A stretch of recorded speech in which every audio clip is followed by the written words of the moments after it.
ये आकाशवाणी है। प्रस्तुत है कार्यक्रम सुर्खियों में। इसके अंतर्गत सुनिए महिलाओं और पिछड़े वर्गों के उत्थान हेतु स्टैंड अप इंडिया योजना पर चर्चा, जिसमें भाग ले रहे हैं आर्थिक विश्लेषक शुभमोय भट्टाचार्य जी और आकाशवाणी संवाददाता कमल कुमार प्रजापति। महिलाओं, अनुसूचित जातियों, जनजातियों में उद्यमिता से उनका सशक्तिकरण हो, आर्थिक रूप से वे मजबूत हो सकें, अपने ग्रीनफील्ड उद्यम शुरू करके वे रोजगार देने में भी अपनी भूमिका निभा सकें। इसके लिए आज से 6 साल पहले स्टैंड अप इंडिया योजना की शुरुआत की गई थी। इस योजना के तहत बैंकों की शाखाओं से ऐसे उद्यमियों को ऋण मुहैया करवाया जाता है।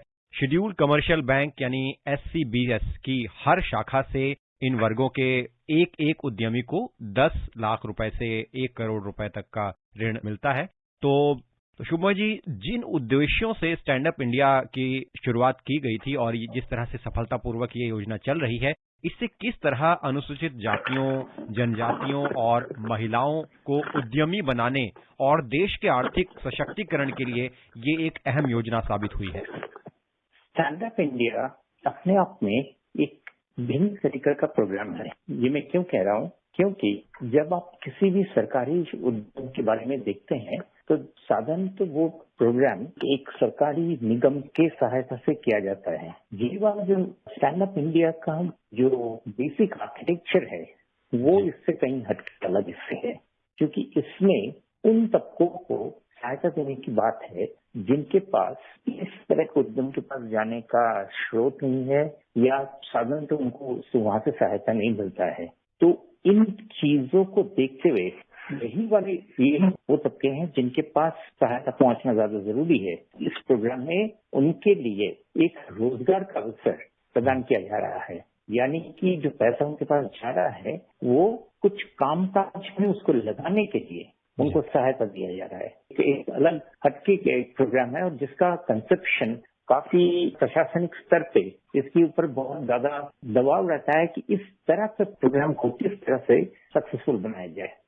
शुभमोय जी, ऋण लेना किसी भी काम को शुरू करने के लिए एक बड़ी चुनौती रहती है और सरकार का प्रयास है कि गैर वित्तीय जो माध्यम है या गैर बैंकिंग माध्यम है उनकी बजाय बैंकों से और औपचारिक तरीके से, संस्थागत तरीके से ऋण उपलब्ध करवाया जा सके। और हम स्टैंड अप इंडिया में भी देखें तो इस योजना में भी इसी तरह से व्यवस्था है कि कमर्शियल बैंक्स के जरिए ऋण मिलता है, जिससे कि जो महंगी ब्याज दरें हैं उनकी बजाय वो एक औपचारिक तरीके से ब्याज दरों को चुकाते हैं और ऋण लेते हैं। तो ये जिस तरह से औपचारिक माध्यम से और बेहतर व्यवस्था से ऋण प्राप्त करने की एक व्यवस्था है, तो इससे किस तरह से इन वर्गों का सशक्तिकरण हुआ है और उनको अपना कोई उद्यम शुरू करने में आसानी हुई है?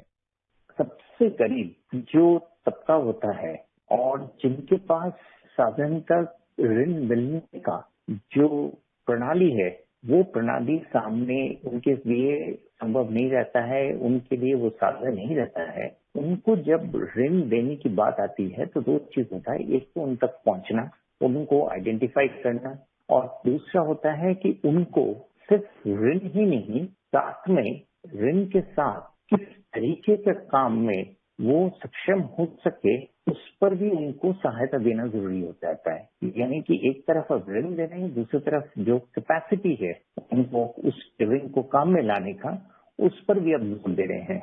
और भारत सरकार ने पहले भी मतलब कई दशकों से इस बारे में सोचा गया है, लेकिन इसको सक्षम बनाने के लिए कई उपाय के बारे में जो सोचा गया था वो सुझावी ढंग से नहीं हो पाया, क्योंकि एक बहुत बड़ा चीज की कमी इसमें जो था वो था टेक्नोलॉजी। उस टेक्नोलॉजी का अभाव बहुत ज्यादा था।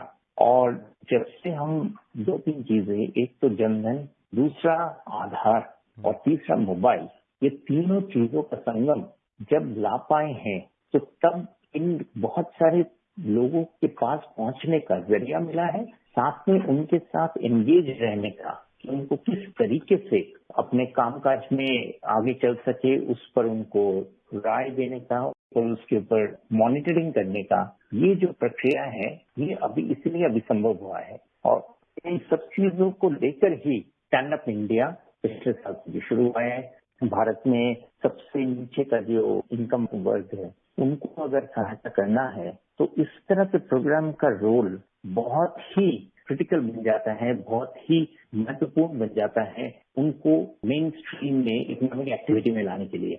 शुभमय जी, इस योजना को ट्रांसपेरेंट या पारदर्शी तरीके से और सफलतापूर्वक लागू करने के लिए सरकार ने कई महत्वपूर्ण कदम उठाए, जैसे कि जो ऋण प्राप्त करने वाले पोटेंशियल हैं उनका ऑनलाइन एप्लीकेशन जमा करने का प्रावधान और लोन एप्लीकेशन फॉर्म को भी बहुत सरल बनाया गया है। जो क्रेडिट गारंटी स्कीम्स है उनसे इस योजना को जोड़ा गया है।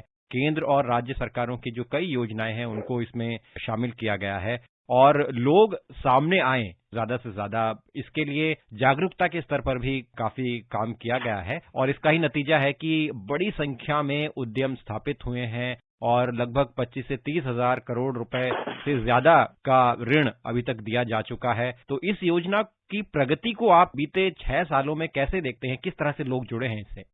इस स्कीम में जो विभिन्न संस्था साथ में आते हैं, जैसे मुद्रा, सिद्धि, इन सब का अलग अलग एक कैपेसिटी है। उस कैपेसिटी को जो 10 लाख से 1 करोड़ तक का जो ऋण लेने की जो प्रक्रिया है, जिसमें कम से कम एक वुमेन बोरोवर को हर बैंक ब्रांच में एक ग्रीनफील्ड एंटरप्राइज, मतलब एक नया एंटरप्राइज बनाने की जो प्रक्रिया है, ये सब चीजें अभी जाके इसकी मॉनिटरिंग का अभी समय आया है, क्योंकि अभी ये सब लोन देकर कुछ समय बीता है, जिससे पता चल रहा है कि ये लोन का वो कितना हद तक और किस तरीके से इस लोन का वो इस्तेमाल कर पा रहे हैं।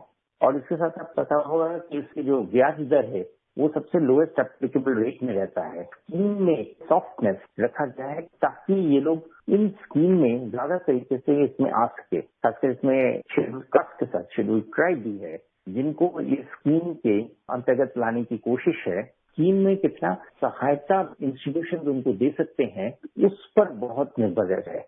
इस योजना को और सुलभ बनाने के लिए और साथ में इस योजना के विस्तार के लिए भी बीते 2-3 साल में हमने देखा कि कई प्रयास हुए, जिससे कि जो शेड्यूल ट्राइब्स हैं, अनुसूचित जाति के वर्ग के लोग हैं या फिर महिलाएं हैं, उनकी और पहुंच सुनिश्चित हो सके। जैसे कि इस योजना को और प्रभावी बनाने के लिए समय समय पर जो कदम उठाए गए, उनमें से ये है कि योजना को 2025 तक एक तो बढ़ाया गया और जो लोन की जरूरत के लिए जो मार्जिन मनी का जो एक क्राइटेरिया था उसको 25% से घटाकर 15% कर दिया गया। तो ये किस तरह से और प्रभावी बना रहे हैं इस योजना को? बिल्कुल, जो लोग इस स्कीम का सहायता ले रहे हैं वो सिर्फ उसी जगह पे अटके ना रहे, बल्कि धीरे धीरे इनका कामकाज और विस्तार हो, ताकि ये लोन ज्यादा ले सके, बिल्कुल अपने बिजनेस को ज्यादा बढ़ा सके।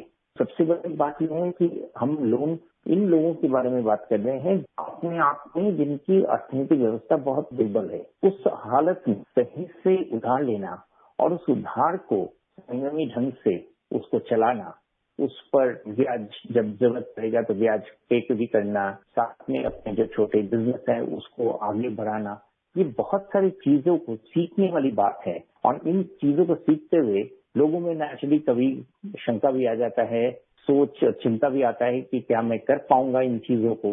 इन सब चीजों को बारीकी से देखने के लिए बहुत, जिसे कहते हैं हैंड होल्डिंग की बहुत बड़ी जरूरत है। वही ये सारे इंस्टीट्यूशंस का जो दायरा बनाया गया है वो इसीलिए बनाया गया है कि ताकि इन स्कीम्स में कॉन्फिडेंस रहे, उनको भरोसा रहे कि हम इस राह पे चल के आगे हमारा जिंदगी में बदलाव ला सकते हैं। इस योजना का जो एक बहुत अहम फीचर है कि किस क्षेत्र में इस योजना के माध्यम से उद्यम स्थापित हो रहे हैं, वो है ग्रीनफील्ड का जो एक क्षेत्र है। कृषि क्षेत्र से जुड़े हुए जो और क्षेत्र हैं, चाहे वो सेवा हो, मैन्युफैक्चरिंग हो, तो उन क्षेत्रों में उद्यमों के अवसर, रोजगार के अवसरों को बढ़ाने में और साथ में, क्योंकि हमारा जो ये क्षेत्र है ये देश की अर्थव्यवस्था के लिए एक बहुत अहम क्षेत्र है, इसमें जो अनुसूचित जाति, जनजाति और महिलाओं के योगदान को बढ़ाने के लिए साथ में एक तो सामाजिक सशक्तिकरण और साथ में देश का आर्थिक सशक्तिकरण, इन दोनों को एक साथ मदद मिल रही है। शुभमय जी, आप चर्चा में जुड़े और आपने इस योजना के बारे में अहम अपने विचार साझा किए। हमसे जुड़ने के लिए, चर्चा में शामिल होने के लिए आपका बहुत बहुत धन्यवाद। धन्यवाद। अभी आप सुन रहे थे महिलाओं और पिछड़े वर्गों के उत्थान हेतु स्टैंड अप इंडिया योजना पर चर्चा में भाग ले रहे थे आर्थिक विश्लेषक शुभमोय भट्टाचार्य जी और आकाशवाणी संवाददाता कमल कुमार प्रजापति। ये कार्यक्रम आकाशवाणी के समाचार सेवा प्रभाग द्वारा प्रस्तुत किया गया। इसे आप हमारे mobile app news on AIR और हमारे YouTube channel news on AIR official पर भी सुन सकते हैं।